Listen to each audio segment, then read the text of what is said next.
Happy बसंत guys. तो आप लोगों की बसंत कैसी रही, आप लोग जरूर बताएं कमेंट बॉक्स में। इस बार तो इंद्र देवता ने कसम खा ली थी कि भाई तुम लोगों की मैं पतंगबाजी बंद करा दूंगा। बहुत नुकसान होता है ना पतंग से, गर्दन कट जाती है लोगों की बहुत।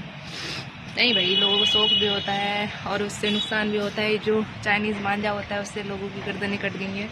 हमारे यहाँ तो भाई हो चुका है, ये केस हो चुका है और कहीं कहीं तो बैंड भी लग गया है, फिर भी लोग बाज नहीं आते।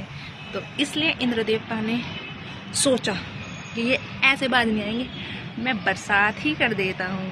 तो कैसे, फिर उन्होंने ये जुगाड़ लगाया अपना और बंद कर दी। भाई पतंग उड़ा ही नहीं पाया कोई, लेकिन लोग भी बहुत तेज हैं। आज धूप निकल गई, आज उड़ा रहे हैं। जैसे कि हमारे घर में एक शख्स है, ये पीछे देख रहे होंगे आप, पतंग उड़ा रही है।